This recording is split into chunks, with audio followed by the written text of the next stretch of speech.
In chapter 21, David goes to the city of Nob. Nob could fit on the quad. I mean, you know what I'm saying? It's very small. These are small towns.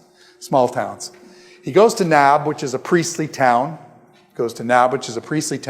They have the sword of Goliath. Does David have all sorts of swords? David doesn't have all sorts of swords because the Philistines, there's not too much metal stuff going around. So David gets the sword of Goliath. His troops get food from the priests. The priests, what kind of bread do the priests have? The priests have the holy bread. And so the priests of Nob give David's men, who are like kind of uncleanish kind of people, they give them the food that the priests should eat.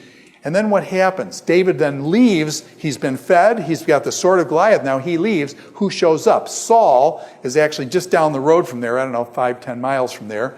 And Saul shows up. And then Saul tells his troops, Saul orders his troops. There's 85 priests of Nob. He says, you go in there and kill those priests. Those priests help David, and David's against me. What does Saul's troops say? We're not doing that, Saul. These guys are priests of the God. We're going to go in there and kill these guys. His priests, his troops refuse to go in. So what does Saul do?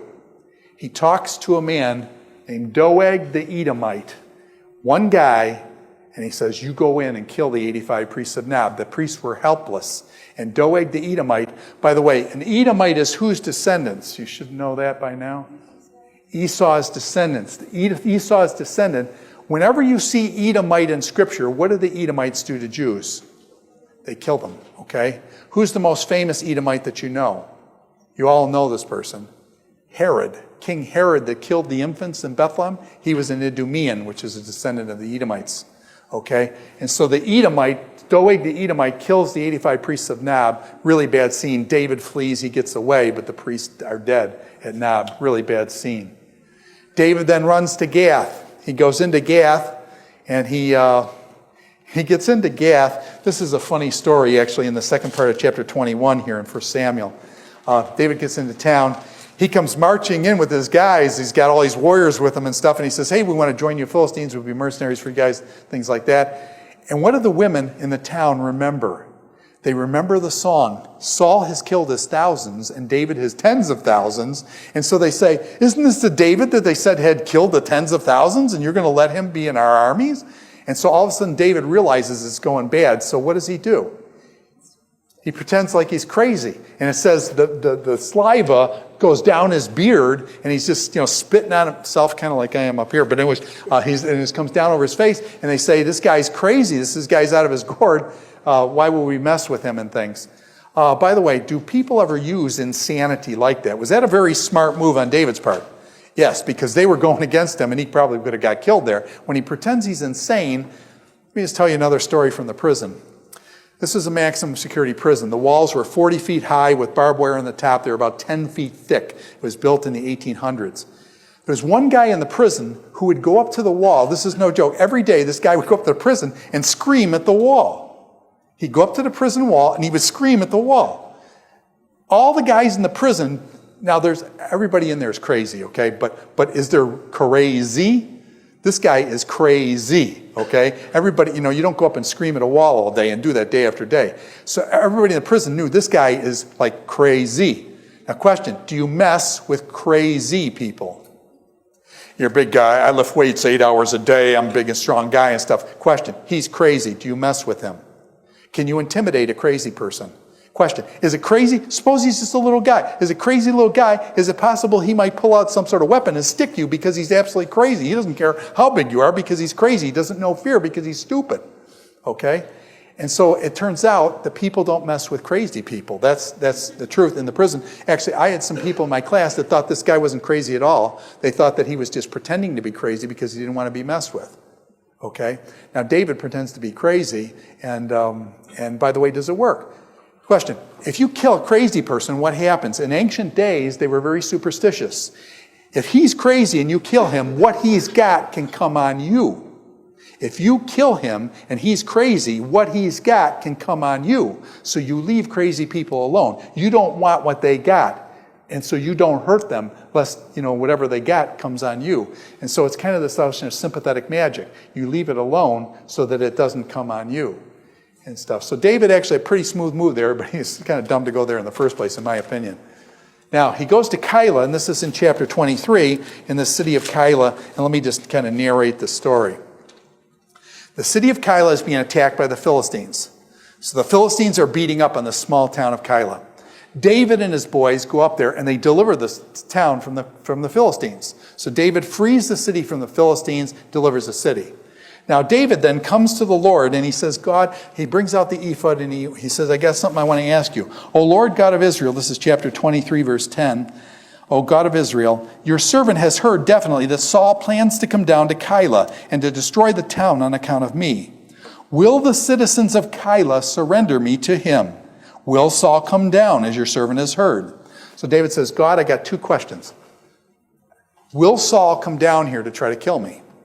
And secondly, if he comes down, will the city deliver me up to Saul where they try to protect me?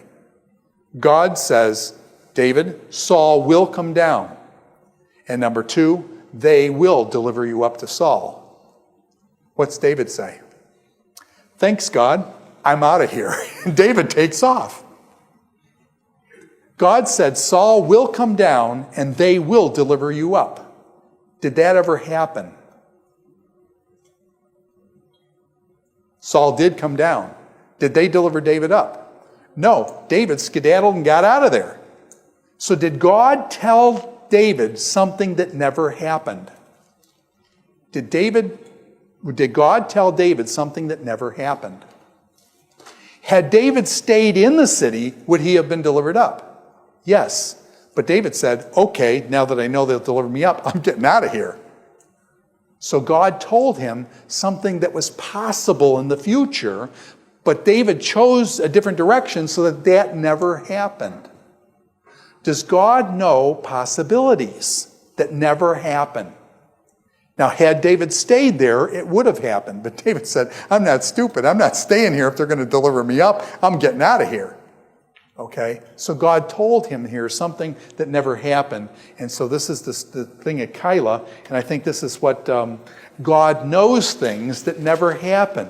He knows things in the future that are contingent. In other words, they depend upon what happens. And there are apparently multiple futures. There apparently are multiple futures, and David chose to interact not by staying there, but by getting out of there, and thereby avoiding being delivered over to Saul. So, does God know only what is, or does God know what is possible? And what I'm suggesting is that God knows not only what is, but he also knows what is possible. And there are millions of possibilities. So that God's omniscience is not just singular in his knowing of the future, but God's omniscience is incredible. Multiple possibilities of future, millions of possibilities. God knows them all.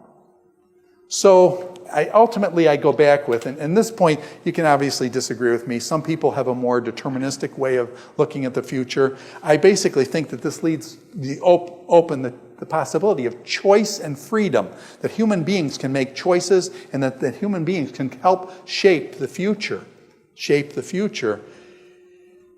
I love Isaiah chapter 40, verse 28. God says this, no one understands my understanding. No one understands my understanding. Do we know how God knows the future? Do we know how God knows the future? Can God choose to know the future in all of its richness of possibilities? Can God choose to know the future as singular? And so what I'm saying is, we don't know how God knows the future. And I just want to back people off. There's some people that are so dogmatic on this. They say, God knows and they think that they know what God knows. And what I'm saying is, we don't know how God knows the future. Here, he knew something that never happened. And yet he knew what would have happened had David stayed there. So be careful with that.